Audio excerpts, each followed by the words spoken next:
Well, thanks for joining us this morning, Philip. It's okay. I'm Okay, and very pleased to be here. oh, thank you very much, mate. Well, you've had a long career, and it started when you were very, very young. How young Sure. exactly did you start doing games and programming? Well, it must have been about the age of 12. Our older brother got a ZX81, Yeah. and he kind of brought it home, put it under the family TV in those days. Only one TV that's in the living room. Mm. Um, and then he promptly discovered girls. So we inherited the ZX81 to play with. Unfortunately, if you've ever used a ZX81, you will realize that the most important lesson you learn from a ZX81 is that you need a better computer. And before the ZX81, I had no concept of what processing speed was, what graphics was, what resolution was, what sound chip was, what all these things are, a decent keyboard, what all these things are that you fundamentally need. But the Mm. minute you've got ZX81, you go, now I know what I really need and what I really want. And Mm. so in 1982, we were sort of in the queue for the first release Dragon 32. So we'd saved up for several months for it. And we bought Dragon 32. So decent keyboard, color, 32K of RAM, obviously, being called a Dragon 32. Mm. And that's actually where we started programming. And we were forced into programming because there's actually not that many games produced for the Dragon 32 because it wasn't a popular computer. Mm. It was also had a decent basic in it, written by Microsoft, interestingly enough. And that basic actually has sprite support. So you can actually move sprites around the screen. Yeah. Although 8-bit 8-bit days, a pixel matched screen meant our sprites were very slow. But you could put them on screen. You Uh, just couldn't move them very fast. well, So you it mentioned, limited what you could make. yeah. Did you use a BBC as well as one of your first computers? So after really getting the bug and programming and using the Dragon for 6 months, Mm. and really understanding programming and learning programming, we realized it wasn't fast enough. It just wasn't fast enough. And we were putting every hour of the day into sort of programming it. I say we were out of school, but if we were at home, we were improving it. Yeah, yeah. um, or sleeping. Um, and so by get by having the bug of programming and wanting to do this, we sort of realized the Dragon was pretty unsupported, whereas the BBC Micro was very supported. So we negotiated with our parents for them to loan us money that we had to repay by doing odd jobs around the house over the Right. next year to actually upgrade to a BBC Micro Model B, which was, if you look at just the sheer spec of just how much memory has it got versus the Dragon 32, it's like they both got a keyboard, they both got color, they both got, but the BBC is just slick as Mm. and very well supported and very fast. Whereas you look at the Dragon 32 and it's just like, well, it kind of ticked all those boxes, just not very well. Mm. Yeah. Well, you won the Saturday show competition, didn't you? Yes, so that was a bit of fun. So that must have been about, I think it was October 83. So we'd got the Dragon 32 in August 82. By Christmas, we'd negotiated with our parents to get the BBC Micro. And then we learned how to program the BBC Micro. And then we had to submit basically the Saturday morning TV show. If you were on BBC One, you were uh, I think his was or something, and then we were on the ITV version, which is the Saturday show, Yeah. and it was basically one of those mixed programs where it's like a cartoon and then an editorial piece or an interview or something. And they basically had launched this competition around May time, I think it was. Design a game, because people were starting to talk about computer games by this point, and it was still kind of an exciting kind of hobby thing to talk about before the TV stations realized that actually we were their competition. But a few years later, they all stopped. They all stopped covering video games. TV stopped covering video games. They're taking our customers away from us. So at this point, they hadn't. So we saw that competition about the May, and I think we had a couple of months to sort of do something for it. And so we kind of misunderstood. We thought design a game meant write a game. It's a little bit like back in those days. People had different terms for programming and writing and creating games. And we were sort of programmers, but we didn't know it. We were kind of game developers, but we just kind of, oh yeah, we just make games. It's like so you didn't have all those terms back then. Anyway, we submitted a game on a cassette and to our surprise, in September, we got a phone call basically saying, you've won first place. Please come down on Friday. We'll put you up overnight. You've got to be in the TV recording studio in Birmingham at 8 o'clock in the morning or something. Wow.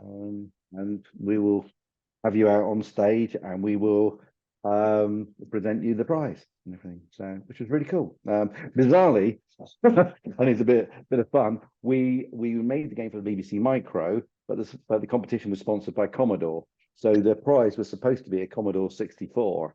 And when we were sort of talking to them in the morning, it might have even been on the Friday or something, they said, well, if you've got a BBC Micro, why would you want a Commodore 64? And we were like, yeah. Well, Commodore have offered you a monitor instead. And we go, oh my God, a monitor. That'd be so useful. Because back in those days, everybody was using little CRTV portables, which was really rubbish, because you had to use the aerial signal and all the text was blurred on screen. And whenever you're plotting pixels to sort of kind of work out your sprites, a lot of people sort of look at sprites and they go, oh, well, they see them with nice clean edges. When we were looking at them on a CRT TV, that big, I it weren't remember. nice clean pixels. It was like, well, I think there's a pixel there. I think there's a pixel there. It was really difficult to sort of see. So then the concept of getting a monitor was really cool. So that's what we got as our prize. Was it around this time that you started to tout around for your own projects, as a company, almost like a small company? Well, we weren't a company. We were just kids at school. I mean, this Yeah. was when we were in what was called the fifth year then, which is, I guess, year 11 now, as they would call it now. I'm trying to get my terminology right. So we were just at school. We'd already had our Dragon 32 type-in listing published by this time. So before we gave the Dragon 32 up, we'd done like a type-in listing, and we'd sent that off to Computer and Video Games, and they'd actually published that. So that was quite nice. Then we won the Saturday show, and then it was like, we want to just we're really excited about this. We're spending all our time on this. We're getting better. We're getting better. We just won a national TV. It really gives you confidence, I can tell you. And it was like, right, well, next step is to sort of get the cassettes into the shops. So we basically just started ringing around all of the publishers back in the day, the sort of Quicksilvers and Ocean and people like that, just trying to ring them and say, well, how do we submit games? What do we do to do that? Sorry, I'm getting a phone call at the same time. I will do that a little bit again. We were so we started ringing around all the sort of publishers that we could find. I mean, back in those days, that really was kind of trying to find yellow pages and stuff like that. And some of the cassette boxes, you go into WH Smith's or Woolworths, and you sort of open up and you see if you can find the instruction in the booklet. And like, is there an address to write to? Is there a phone number or anything? Quite often there's an address to write to. So we would produce little demo tapes and then send them off, duplicate tape these demo tapes, and then send them off to the various publishers to see if anybody was interested. And I guess the first bite we actually had was, well, first of all, there was Acorn Soft, who took the game Strategy, as it was called on the TV show, but then they renamed it and released it as Gambit, and that was Acorn Soft. So we were chuffed a bit. Acorn Soft was the leading publisher for the BBC Micro at the time. But we found it, we kept trying to do stuff on the BBC and get it published, but the benchmark had been set so high by Acorn Soft that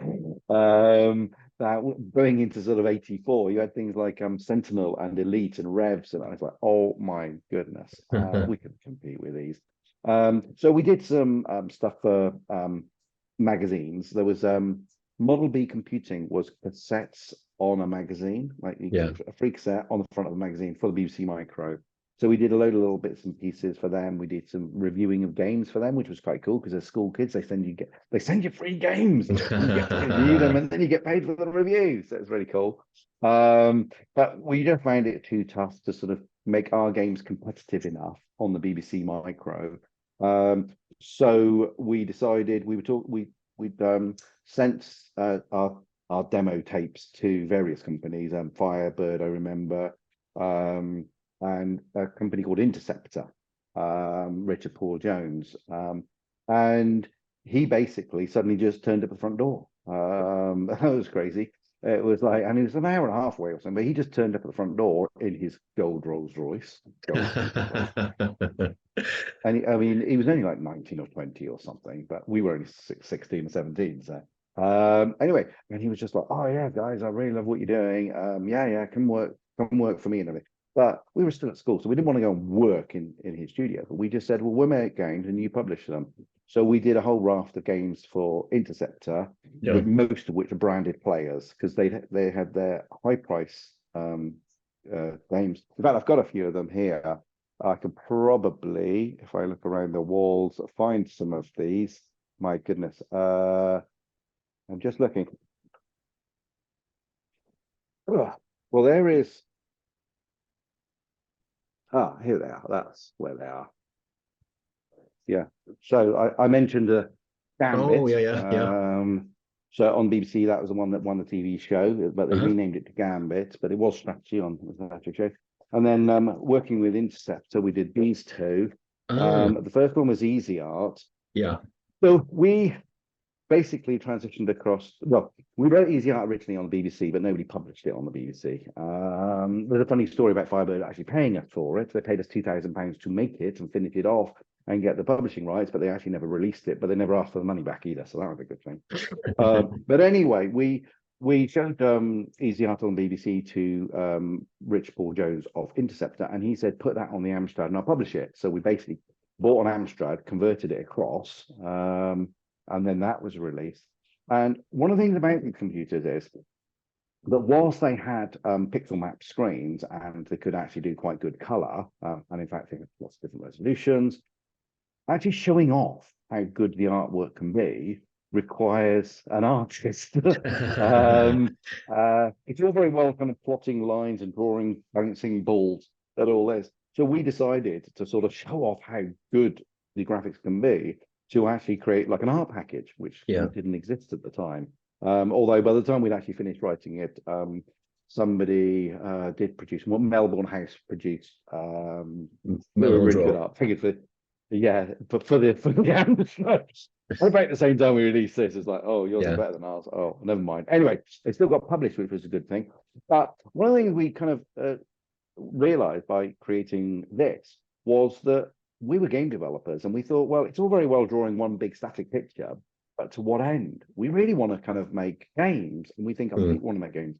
So we took the idea of kind of being able to just draw onto screen, but turned it into a sprite package where you can kind of define the size, draw the pixels nicely, add animations, and then output a file of all of your graphics, and then have a piece of code which would then reference all of those graphics and be able to move them around the screen. Right. We even got it so that the basic programming language could use our machine code sprites and then the graphics that are associated with them to sort of move them around the screen.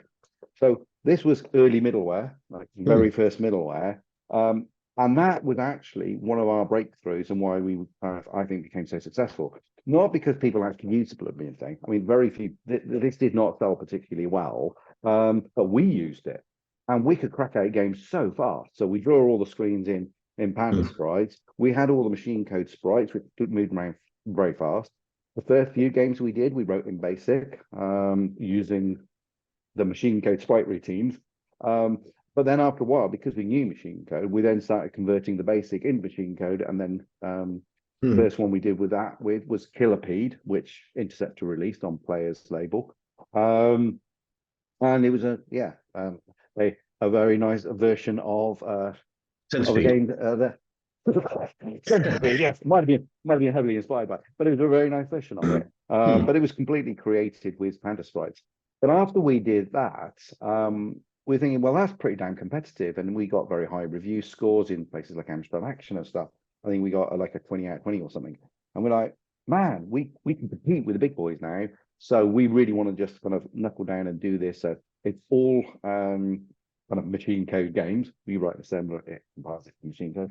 We can do this and we can create all these games. The problem is that Richard Paul Jones at Players was offering us 200 quid a time. And we're like, well, Mm. that's not right. It's like, so we went to a trade show in September in London at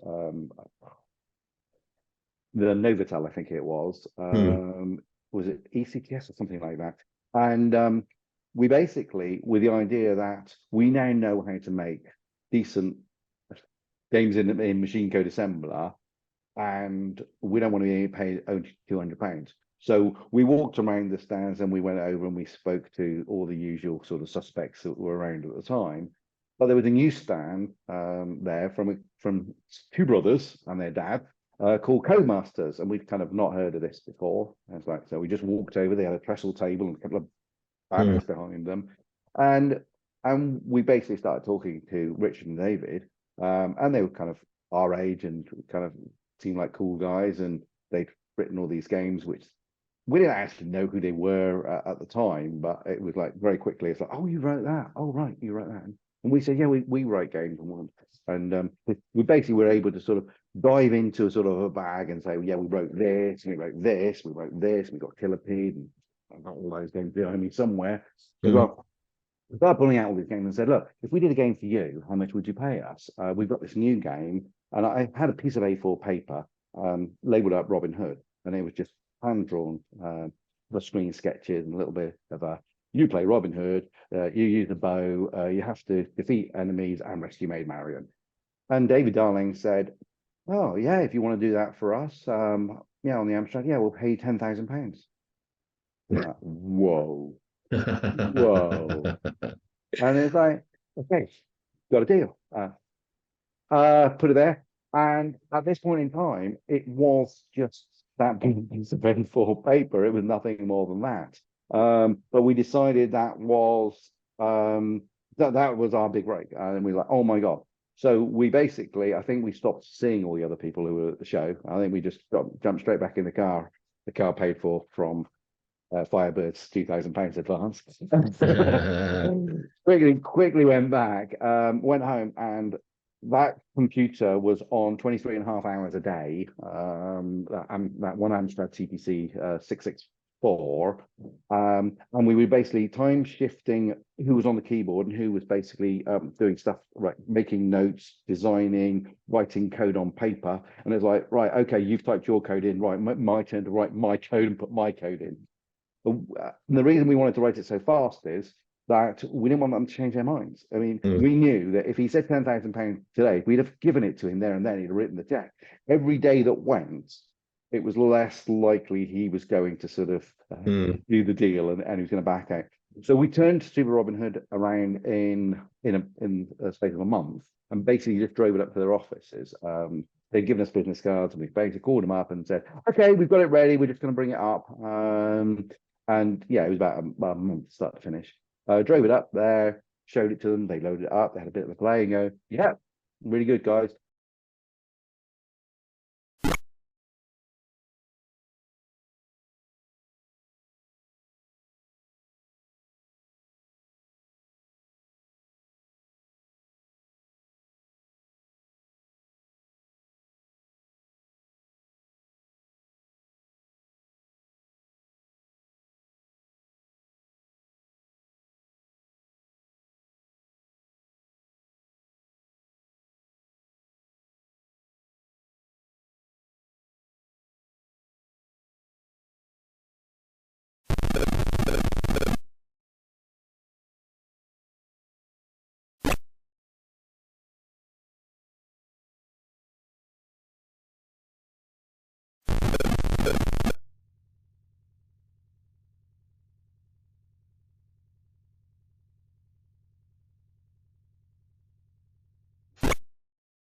Let us just go and get a contract. So they went out back.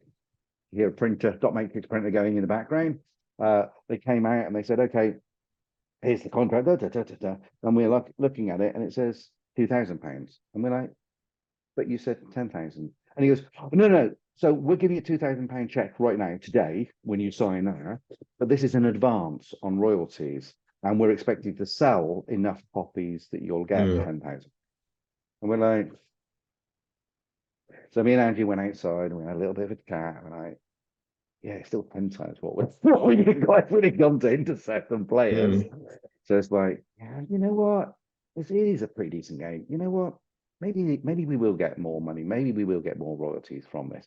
So we went back in. We said, right, okay, we've had a bit of a chat, and yeah, okay, we'll sign it. But you got to give us a check today. And so he's like, yeah, fine. So we signed it. Check. It was only a single page, by the way. May have run to 2 pages. Um, Contract, and that basically was the start of that relationship with Codemasters, because lo and behold, Super Robin Hood came out. It got phenomenal reviews.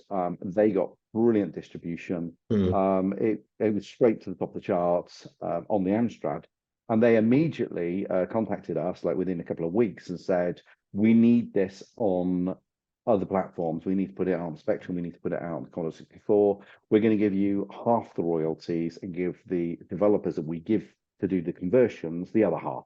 Are you okay with that?" And we're like, "Yep, fine." So we get 10p per Amstrad copy, and we get 5p per Spectrum mm, or Commodore 64. And we were like, "Yeah, that's cool. We don't have to do anything." So we just said yes to that. But because Super Robin Hood had gone so well, we immediately turned around and thought, well, we can do that again. And quite frankly, mm, rather than kind of starting from scratch, why don't we just do another side-on platformer in a similar style, but just redress it it's to be a sort of a different theme and different levels and stuff. So that's where Ghost Hunters came from. mm, The big game that had been a few months before was Ghostbusters. So we mm, came up with the idea that we just kind of, rather than it being medieval and castle and everything, now it was a haunted house, and you had to rescue your brother from all the ghosts and vampires and walking skeletons and all this. So we managed to do that very quickly, and sort of within another month, we had that one done.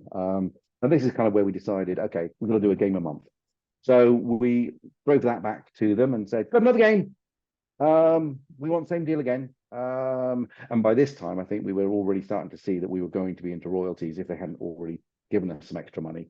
But when we were there, we saw an early build of Super Robin Hood on the Spectrum, and we're like, but we can, like, how does it take so long? We only took a month to write this. mm. This guy just had to copy it onto the Spectrum, and all he's got is like one screen with a little walking around man, and it's like, man, it's like this is slow.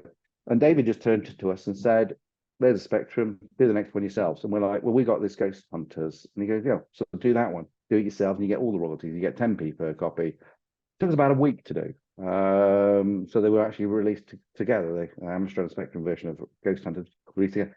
Because actually, what we didn't realize about the Spectrum was it's fundamentally pretty identical to an Amstrad. What Mm. I think the Amstrad engineers were told, yeah, the Spectrum is a really popular machine. Just copy it. So when you're writing in machine code and assembler, you're looking at how to address the memory in Z80 code. Well, when you go to Spectrum, it's like how to address the memory in Z80 code. So actually, most of the code was compatible. So we managed to link the two computers together, our Amstrad with its lovely disk drive, through a cable to the Spectrum, so we could actually write code on the Amstrad, Mm. compile it on the Amstrad, and then send it down the wire to the Spectrum, fill the Spectrum memory up and everything, and then test on the Spectrum. If it crashed, you hadn't lost everything. You just basically go back to your Amstrad, recompile, send it down again, fix the bug, obviously, and then test it again. And it was a phenomenal system that we got, and it was just so fast and efficient to make Mm. games that the Ghost Hunters took about a week to make on Spectrum. After that, all of our game conversions, we would write it on Amstrad, port it to Spectrum, and most Mm. of the code had been done in the Ghost Hunters engine sort of thing. Sort of in when we converted, you have to readdress how you index the screen, how you index the keyboard, or read from the keyboard, Yeah. and how you write to the speaker. We'd done all that for the one game, so we were using all the same routines. So we managed to get most of our game conversions from Amstrad to Spectrum down to a day. Right. Day and a half. Yeah. Bit of testing, right? That'll do, ship it. And of course, you don't get any extra bugs crop up either. So if you've made sure there's no bugs on the Amstrad one, well, you're using the same code on the Spectrum. Yeah. So you don't have any bugs in that. Well, you have the same bugs. Hopefully not too many. Well, it would have been a But different yeah, graphics that was on that the started Spectrum, a wouldn't it? fantastic. Sorry. So yes, so that was one of the first things we actually discovered. We were lucky with Ghost Hunters, Hmm. and this was, I mean, we had a couple of lucky breaks. That was like turned out to be a very fortunate thing to make. But when we did Super Robin Hood, we'd use the graphic mode. I'm going to try and remember graphic mode 2 with really wide pixels. Yeah. So you only get 160 pixels across the screen, if I remember correctly, quite a few years ago. And trying to make detailed graphics when all your pixels are really wide and um, yeah, was not that easy. And we partly regretted that decision. So when we went to Ghost Hunters, we thought, well, one of the things we'll change around to make it look a bit more interesting is we'll go to the different graphic mode. Now, it might have been mode 1, but basically you get twice as many pixels wide, but you can only use 4 colors. Yeah. And obviously one color is black, and which has to be black, so you then get sort of 3 colors. But actually, that gave us a massive advantage. One, when we designed Ghost Hunters, we'd dropped the colors right down, Hmm. but also these pixels were the same shape as Spectrum pixels. Yeah. And we had another fortunate thing, and it was fortunate, is to reduce the screen size. We put a massive border. That border was extra screen that is available on Amstrad, but when you go across to the Spectrum, you don't have that. So I think it's 256 pixels on a Spectrum wide, but it's 320 on an Amstrad. But we'd had this big border. So by lucky coincidence, and it really was lucky coincidence, the screen space of the display area that we were actually playing Ghost Hunters on was less than 256 pixels. And I was like, oh, that's convenient. So we'll just skip the border. We'll just like lose the border, and then we're kind of done. And so we were able to port it across really quickly. And then, okay, we still had more color on the Amstrad that we had to deal with that couldn't go across the Spectrum. But because we wrote the Panda sprites, Yeah. so for editing all the pixels, we just did a special custom version of Panda sprites, where when you say save out the graphic files, originally it was saving them out in Amstrad format only, but then we said now save out in Spectrum format, and it basically just drops the color out of it. It just Right. went in and it basically turned it all into mono Yeah. as it output it. So you get 2 different files, your Amstrad graphic file and your Spectrum graphic file. And Ah, then we made the sprite routine on the Spectrum read that format and pop those pixels into the correct place. cool. Got So you. yeah, automated it all, which is why it was so quick. Well, I read somewhere that at one point the both of you were responsible for something like 7% of all the games being sold in the UK. Oh, we got up to 15%. Oh, I've did got you? at one point in 91, it was just over 15% of all games sold in the UK when we were responsible for, which is pretty cool. So the reason the 2 stats get out is because we put a press release out at one point saying 7%. Uh-huh. And I think that was around the time of just about to launch Dizzy. So we'd just done um, Super Robin Hood, Ghost Hunters, Grand Prix Simulator, Pro Ski Simulator, and we just about to release Dizzy. And we put out this press release, and it said in there 7% because we'd worked out the stats. Because when we go up to Codemasters, they have the Gallup charts, and the Gallup charts give all percentages. And so we kind of went through going, oh, that's hard, and that's hard, and that's hard. And we did all percentages, and we're down, bloody hell. It's like, by the way, 7% on units sold, not value, because we were selling at budget, remember? So we were selling Yeah. a lot more volume. There were other people who were selling their games at like 12.99, like Ultimate or something, and I'm sure they were making a lot more money than we were. We were doing it on units, okay? But anyway, no, but we always tracked those charts, and a few years later, we just didn't put a press release out. A few years later, we got as high as just over 15%. Blimey. Well, So yeah, and we're late many years later, and it was in fact in about 2015, Guinness Book of World Records gave us the award for the most prolific 8-bit game developers in the world. So blimey. pretty cool. Yeah. Excellent. So yeah, we made a lot of 8-bit games. How did you divide the work in terms of coding and art between both of you? So in the very early days, it started with foreground and background. I remember Super Robin Hood with foreground and background. So it was like one of us was responsible for, I think it must have been Andrew responsible background, me responsible for foreground, because I do remember doing all the little Robin Hood sprites and stuff. Hmm. But basically, we decided that we had to divide it up somehow. And in one natural division was one person's responsible for drawing all the background screens and putting the items onto the background screens. And then the other person can be responsible for the everything in the foreground. So the actual character itself running around, shooting arrows, the enemies, walking backwards and forwards or shooting and stuff. That's how we originally designed it.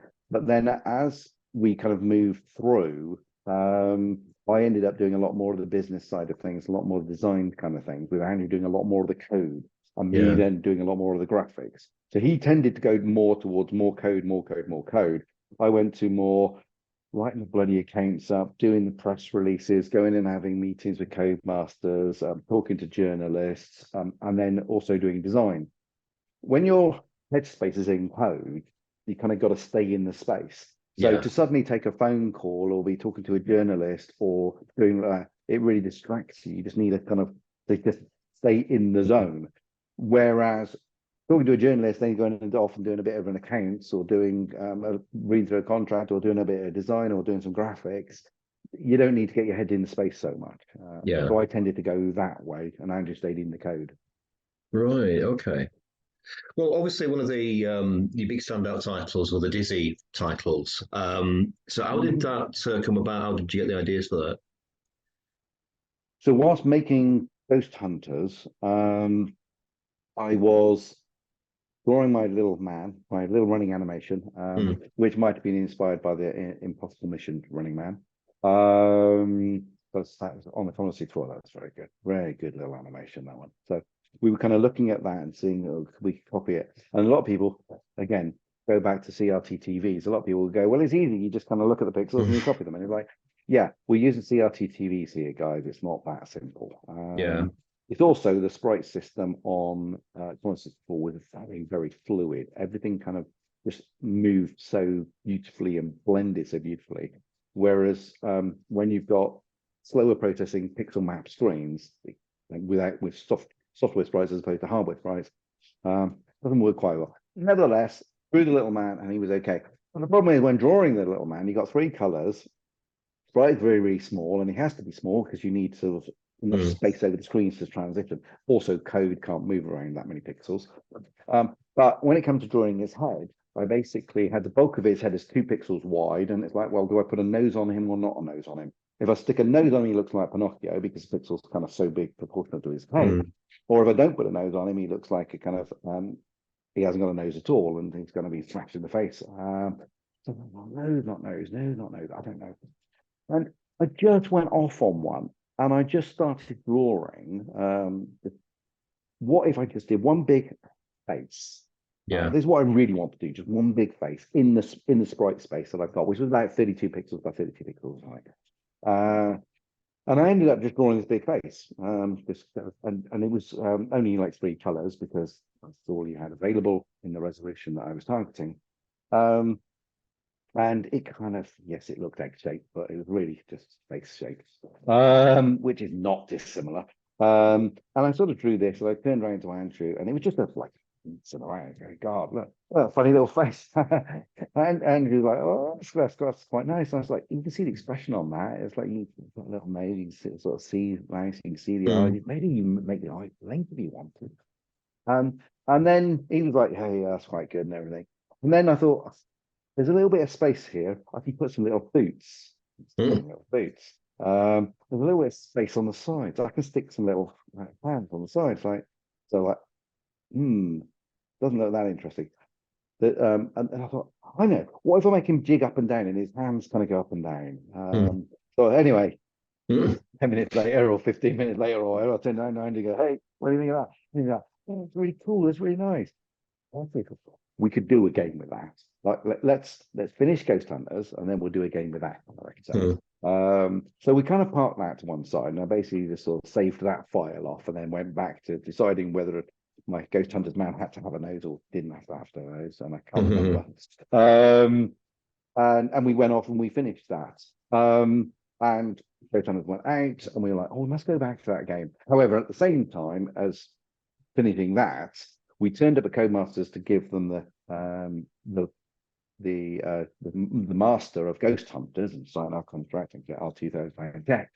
But when we turned up in the car park, Richard and David had both bought brand new cars. One was a Toyota Celica, a black Toyota Celica, which like really cool, and the other one was a red Toyota MR2. We're like, man, you know they're making that money off our games, don't you? Like, and we're like, we'd like to have a car like that. Can't between us because we always go everywhere to go. Right? We'd like to have a car like that. Maybe we write a game about cars, like sports cars. We could buy a car like that. So we went in and we said, oh yeah, we got this new idea for another game. So we're thinking sports cars like Formula One, maybe top down, do it a bit like BMX Simulator, only do it with cars. And they're going, oh, that'd be awesome. Yeah, do that. So that became our next game, Grand Prix Simulator. Car one, position one. 3, 2, 1, go!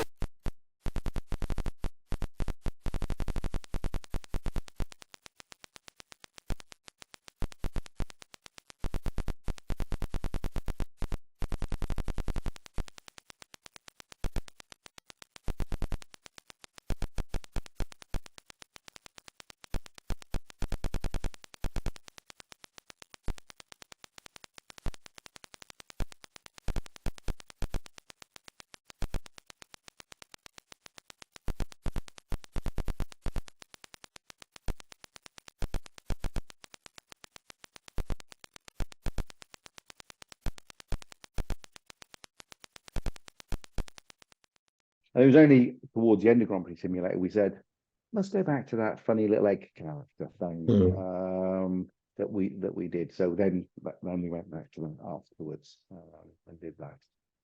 Well, it was a phenomenon, wasn't it? It sold loads and loads and loads, Dizzy, and there's various titles, wasn't there?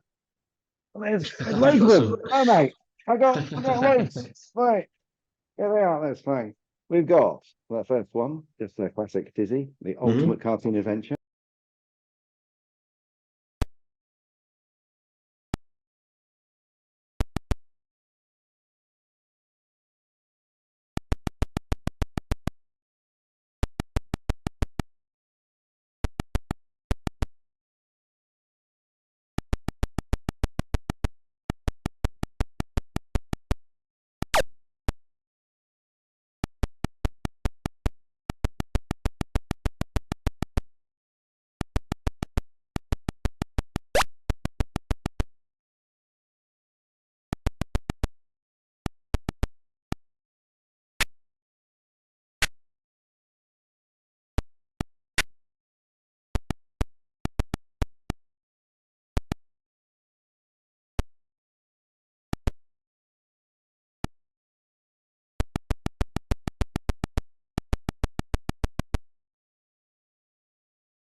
And Treasure Island Dizzy.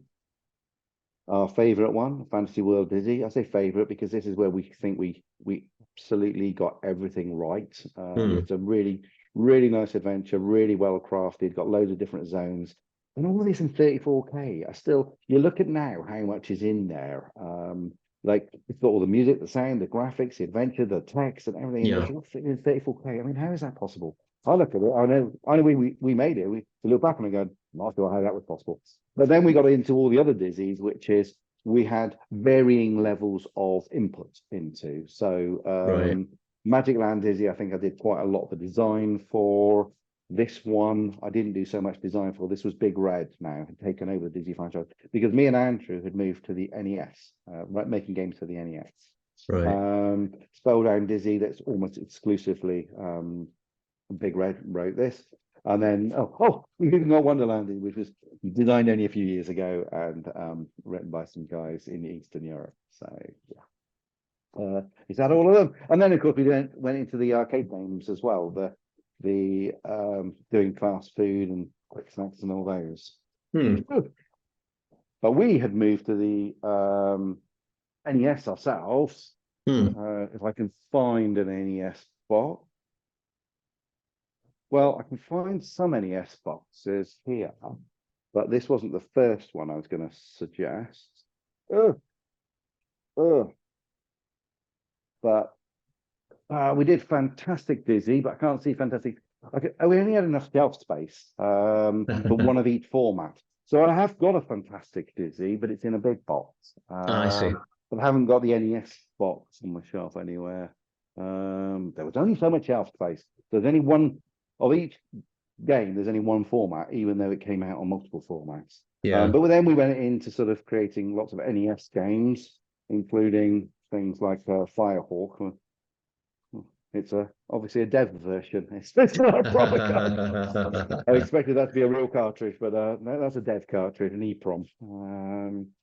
But yeah, NES was very, very cool. So in 1990, the Spectrum was coming to the end of its kind of life. Everybody had moved on to 16-bit machines. It was getting harder and harder to sell Spectrum and Amstrad games.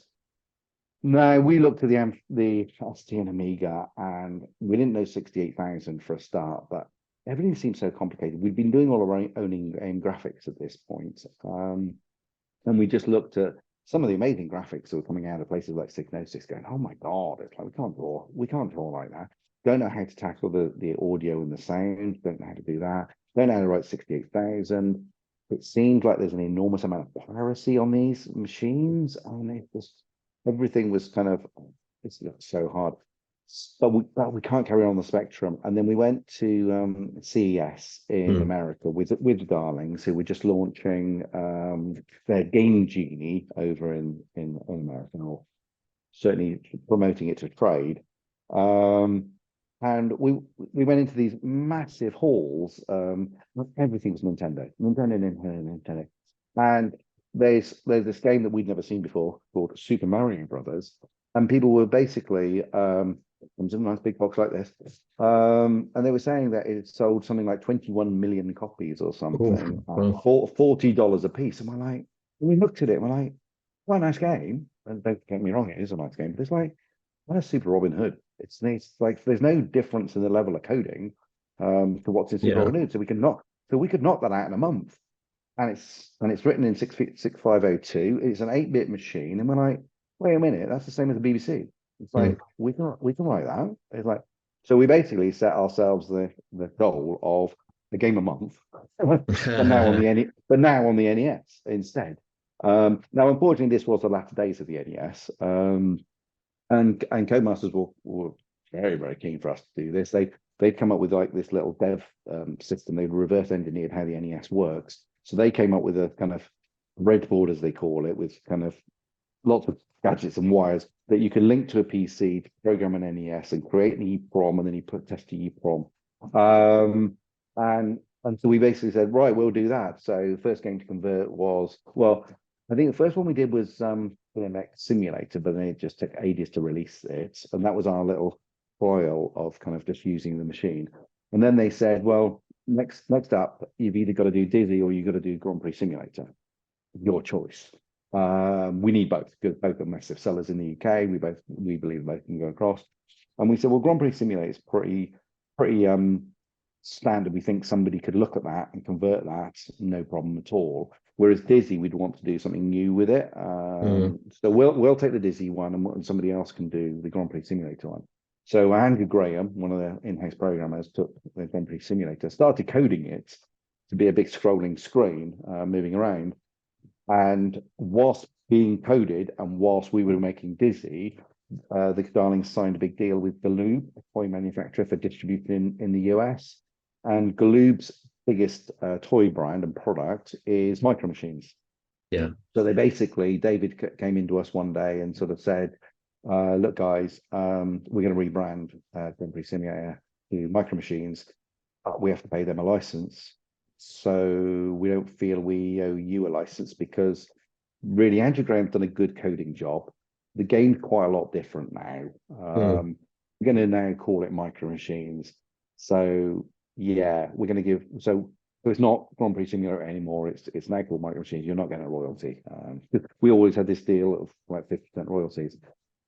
And stupidly enough, I just, yeah, seems fair, seems fine, no problem. Bloody well, taking a royalty and said, well, it started life as Grand Prix Simulator, and that was the pitch. So we give us a smaller royalty because obviously Micro Machines went on to sell in enormous numbers and for many years. Yeah. But no, that's how that one started. But we went on and we did Dizzy. Unfortunately, it wasn't a month to do Dizzy because we over-engineered it, ridiculously over-engineered it. And in fact, if you look at the product of Fantastic Dizzy, it's too big. It's way over-engineered. And we put all these little mini sub-games in. But the thing was, this was going to sell at $30. Yeah. Effectively, this was like 10 times the price that we'd been selling Spectrum cassette sets for. So we thought, well, we've got to sort of add loads in as much as possible in. But it really is, the game's too big and the game took too long. I think it took something like 6 months. But it's still a nice game, don't get me wrong. But it's just, I think, just too big. And so after that, we were like, okay, got to pare it down and get back to our schedule of one a month, if at all possible. So we then cracked out a bunch of other games, including a few more Dizzy games, Super Robin Hood, Firehawk, and stuff like that. Well, Firehawk is Operation Gunship, obviously, just with a better name. Right. So how did you split with the Darlings then? What happened there? So they ran into lots of legal problems because their cartridges, weren't manufactured by Nintendo. Now, Nintendo back in those days controlled Sega and Nintendo. Their business model is we produce and we put into the marketplace a very cheap console. Yeah. Then we control all the software that goes onto it, and we make an enormous profit off every single piece of game that is made for it. And the way we control that is you don't manufacture them yourself. You give us the master. We manufacture it. We charge you something like $10 per unit. We ship them back to your warehouse, and you send them to the shops.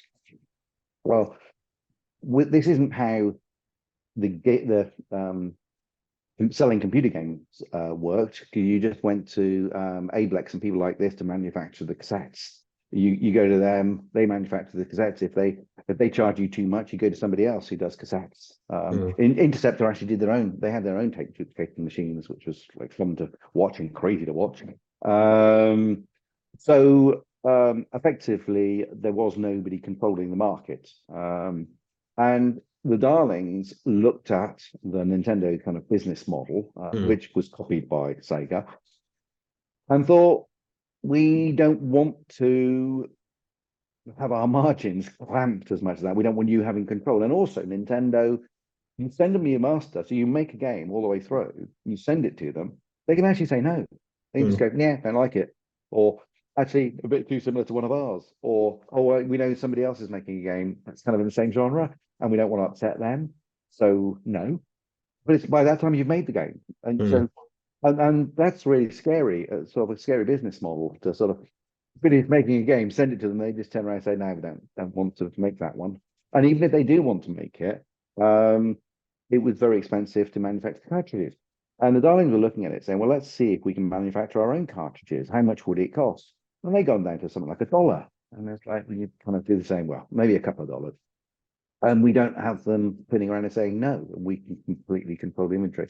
So they decided, bullishly, very bullishly, that they would make their own cartridges and sell their own cartridges into retail and not go via Nintendo. And so didn't sign a contract with Nintendo. The Nintendo then took them to court, and court cases drag out for years. They'd already put them into court over Game Genie, but eventually that was won and went through. But then basically they then went and did the same with the cartridges.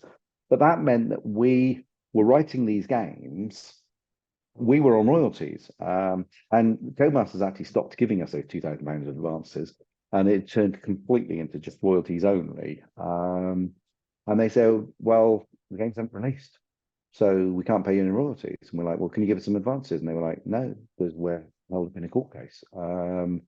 And we didn't think that was very fair, especially as they'd just come into a lot of money from Game Genie. And so we were building up more and more of these games that were finished, not getting any money, all held up in a court case. and they were driving around in Ferraris and flying helicopters and stuff, not giving us any money. So Right. and it all came to blows, and we just said, oh, "We've had enough of this. You've got to give us some advances." And they gave us a little bit, in just enough to sort of keep us going. By this point, we'd already started hiring people. We'd set up a company, we started hiring people, and we were basically on the point of bankruptcy. So, and I told them that I was like, "We're going out of business unless you actually give us some money for these unreleased games." And they just said, "Nah, it's not going to happen." Right. So we basically had to go around all the other publishers and start trying to find some other people that would give us stuff. I was going to say publish our games, but the point was nobody could publish Nintendo unauthorized Nintendo games, and that's what we've been writing. So we then just had to go and pick up work for hire gigs for a while. So we did things like Marco's Magic Football, Syndicate, and Theme Park, and some other games. Basically just work for hire jobs, conversions and stuff, just to sort of get us through, pay the salaries, until we could get back to making our own games again. Right. Which happened with the PlayStation coming out. We decided to get an early dev kit for the PlayStation, which were quite hard to get hold of. We decided we were going to make some original games for the PlayStation, and so we came up with a design for Super Robin Hood, a Fire and Claude, which is up here somewhere, and we produced that, and then we did a bunch of other games, things like war games and stuff like that. Right. So you had the companies Blitz Games and Radiant Worlds as well, didn't you? So you became more of a boss rather than a coder over time. So yeah, so in about 92, Codemaster, when we were still just about doing Codemasters, but things were getting fractious, we started writing for Sega, Master System, Game Gear, Genesis, Mega Drive. So I did some Mega Drive stuff. I did learn 68,000 in the end. Yeah. And then I was also doing Z80 onto the Sega Master System and the Game Gear. But that's pretty much where I stopped. And at the point that we started getting the work for hire gigs, and I'd already was spending a lot of time doing things like the designs for things like this. So I was doing designs for this, trying to sort out lots of stuff with Codemasters, either fighting with them, arguing with them, or trying to help them. And it was a bit of a combination of the two quite often. So by about 92, 93, I didn't have enough time to code. I just learned 68,000. I just did a few bits of that. I think I did Panic Dizzy on the Mega Drive, which I don't even know if it ever released. I can't remember. And Dizzy the Adventurer. But it's all a bit of a blur back quite a long time ago. Then as we had to go out to other publishers, all my time was taken up just doing pitching, and going to other publishers, and then looking through contracts and wording contracts and raising invoices and all this kind of stuff. There was a lot of office type stuff, because the minute you got an office, the minute you got employees and all of that kind of stuff. So I ended up doing all of that admin and stuff, which isn't much fun, and it's not what I got into the games industry for, but that's what I ended up doing. So yeah, so Andrew carried on, and he then went and learned C and then C++ and stuff.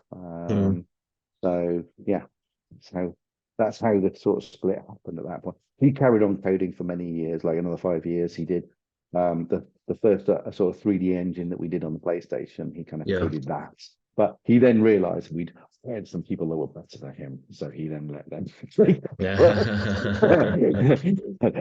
substantially improve it. Well, it's changed the industry, hasn't it, over the years? I mean, it's a lot more Steam based, let's say, where you're downloading games rather than actually getting physical games. Absolutely, it's all gone digital, which is good. It's a good thing. Yeah. I mean, the inventory risk and the inventory control and all that kind of stuff is a pain in the arse with physical goods. When you were back on cartridges, when you sent them off to Nintendo or Sega, would take about 2 or 3 months to come back in volume. So that means you're mastering early summer if you want a release for Christmas. When I say Christmas, it's kind of early November, Thanksgiving, because that's where you're shooting for, and you've got to be on the shelves properly in November. But the thing is, you're trying to predict what volume you need for these expensive cartridges, which might cost $10 a piece. You got to predict that back in sort of May, June. Yeah. Place your order and send your money off to Nintendo or Sega then. And this is why companies like Acclaim went bust. Because if you get your order numbers wrong, you're sat on a lot of very expensive inventory, or you get it wrong the other way, which is like we could have sold 2 or 3 times the volume if only we'd have ordered it. Yeah. No, one of the brilliant things about going to the CD format with the PlayStation when it came in was the fact that duplication times just dropped right now to like a couple of weeks. Yeah. So by this time, a couple of weeks, you've already got your reviews. You know what the marketplace is looking like. You've got your reviews that may not have hit the shelves yet, but you already know what they are when you're pressing kind of order. But it also, you don't have to take such a big risk because actually, if they sell out really quickly, it's pretty quick to say, can I have another 100,000? Can I have another 100,000? Can I have another? And actually, reorders of this for about a week. So if you release early November, you sort of say, look, let's do 200,000. We think we can kind of burn through those. If you don't, you've got 200,000 for the entire season for the next 2 or 3 months. But if actually they sell out in the first week, you've got time to get 2 or 3 more reorders in before Christmas and resupply that chain. So that made a massive difference to the industry. Yeah. But digital's so much better than that because you don't have to predict the numbers at all. You can basically put it out there. And if on day one, 100,000 people want to download it, that doesn't matter. There is no inventory. You also, if you've got bugs, because I mean, this is another big problem of the industry. What happens if you get 200,000 of something, only to discover it's bad, and it's really bad? And it is like, that's a serious problem. And there have been lots of horrible horror stories in the past where that's actually happened. Whereas obviously with digital, you just go, we'll do a patch, which patch usually means a full new build. We just don't tell people the full thing. We can't be bothered to patch it.